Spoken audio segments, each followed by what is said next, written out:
vice-président ivoirien était à Nouakchott en Mauritanie où il a pris part au 31e sommet de l'Union africaine. En marge de la rencontre, Daniel Cablon-Duncan a échangé avec des opérateurs économiques. Il a également rencontré la communauté ivoirienne de la Mauritanie. De la République, Daniel Cablon-Duncan a séjourné récemment à Nouakchott en Mauritanie à la faveur du 31e sommet de l'Union africaine. En marge de cet important conclave, il s'est entretenu avec des opérateurs économiques. Daniel Cablon-Duncan a aussi échangé avec les ressortissants ivoiriens vivant en Mauritanie. Viviane Aimé. En marge de sa participation aux différentes rencontres au cours du 31e sommet de l'Union africaine, le vice-président Daniel Cablon-Duncan a reçu 2 patrons d'entreprises désireux d'investir en Côte d'Ivoire.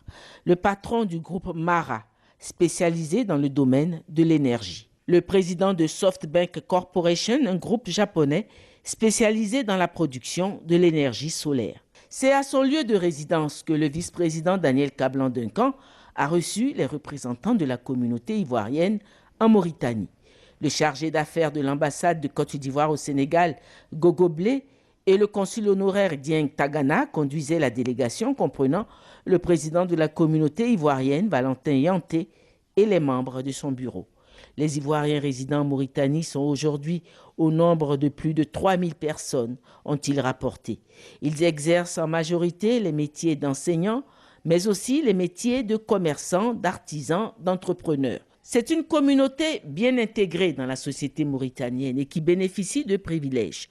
En effet, la communauté ivoirienne est la seule communauté étrangère qui n'est pas soumise au paiement de la carte de séjour. Ils ont souhaité qu'il leur soit délivré désormais une carte consulaire sécurisée pour mieux contrôler la possession de ce titre d'identité. Ils ont émis le vœu de l'ouverture d'une ambassade ivoirienne en Mauritanie pour faciliter l'établissement de papiers administratifs et aussi pour leur permettre de voter lors des différents scrutins électoraux ivoiriens. Le consul honoraire, pour sa part, a demandé que les 5 accords de coopération déjà signés entre la Côte d'Ivoire et la Mauritanie soient enfin ratifiés pour qu'ils puissent entrer en application. Le vice-président a promis que le gouvernement examinera ces différentes doléances.